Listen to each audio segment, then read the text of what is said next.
est-ce qu'il faut choisir entre la performance et le respect de l'homme?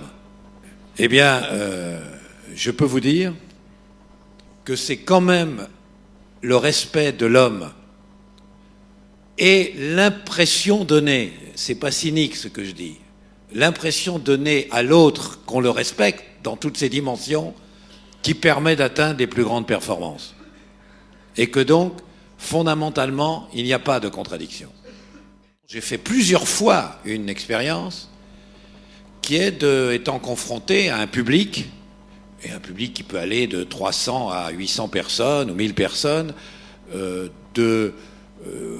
d'origine, de provenance différente, donc de sensibilité différente.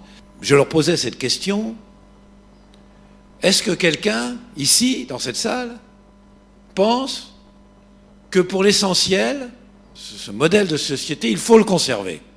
Est-ce que quelqu'un le pense? Levez la main.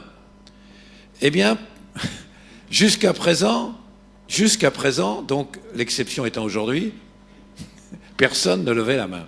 Or, si j'avais posé cette même question il y a 35 ans, je pense qu'une grande partie de la salle aurait levé la main.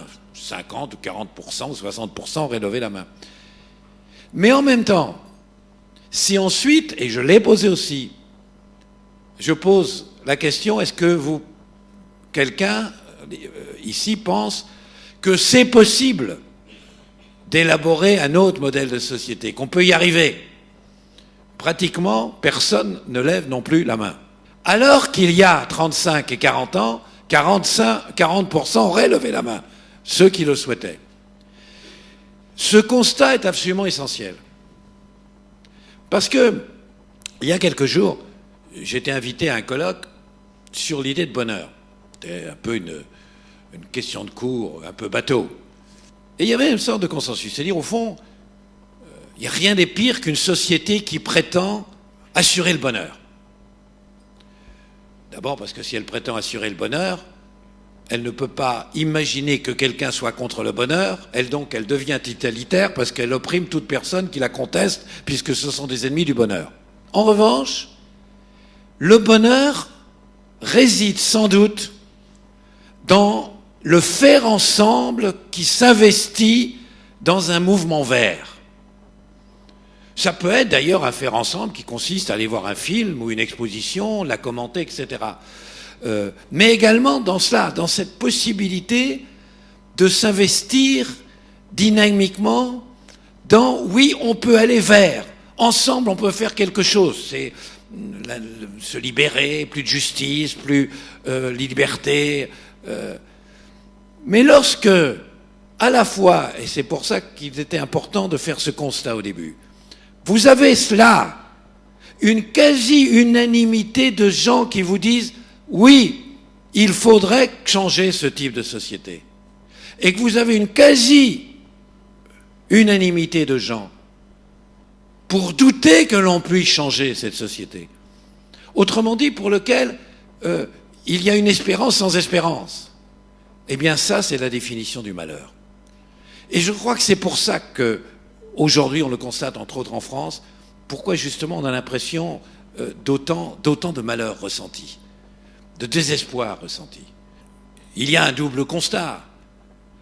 L'un constat, c'est qu'un type de société qui avait placé l'État au centre, l'État léviathan, l'État qui dévore la société au point de devenir la société, que ce modèle-là a fait faillite.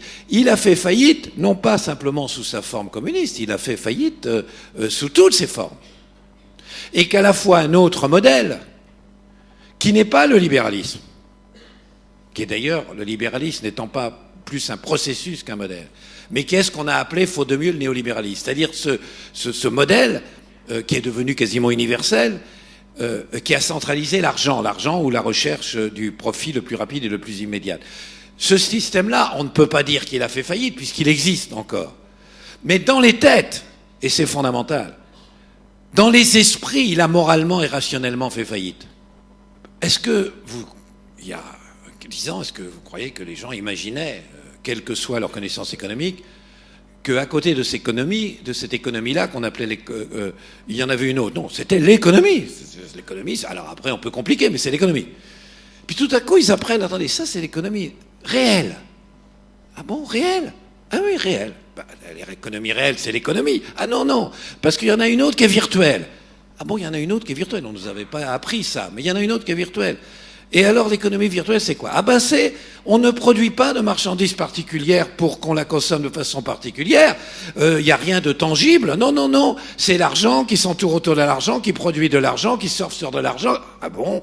Ah bon, c'est une économie, ça? Oui, oui, c'est une économie. Virtuelle. Ah oui, virtuelle. Ah bon? Et ensuite, ils apprennent que cette économie virtuelle brassait des sommes représentant 50 fois les sommes que brassait l'économie réelle. Tout à coup, c'est tous leurs critères de rationalité qui s'ébranlent. On peut après leur dire, mais c'est très bien, c'est la modernité, c'est normal. N'empêche que c'est pas comme ça qu'ils s'imaginaient.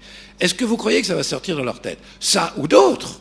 Ou la découverte, car en vérité une majorité ne le savait pas, la découverte de l'amplitude en laquelle on était arrivé dans la répartition des revenus. Il faut quand même bien voir, rappeler quelque chose de clair. Un petit peu avant la Grande Guerre, la deuxième, le grand industriel Ford avait expliqué que l'éventail des revenus entre un salarié et un chef d'entreprise devait être de 1 à 10.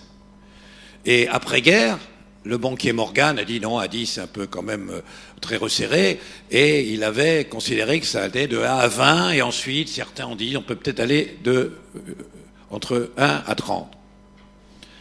Eh bien, il y a au moins un cas récemment, puisqu'il y a eu un procès, où pour gagner ce que le type avait gagné en 4 ans, il aurait fallu un salarié qui travaille depuis l'apparition de l'homme de Néandertal. Je ne dis pas ça parce que c'est inutile, c'est dépassé, pour pointer l'horreur d'un système. Je pointe ça pour vous dire, n'oubliez pas que les gens l'ont découvert. N'oubliez pas que les gens, c'est dans leur tête. Et qu'on ne fera pas en sorte, qu'on ne pourra pas faire en sorte que ça disparaisse de leur tête. Il y a cette double découverte, ce double constat de cette double faillite. Une réelle et une au moins rationnelle et morale pour les gens.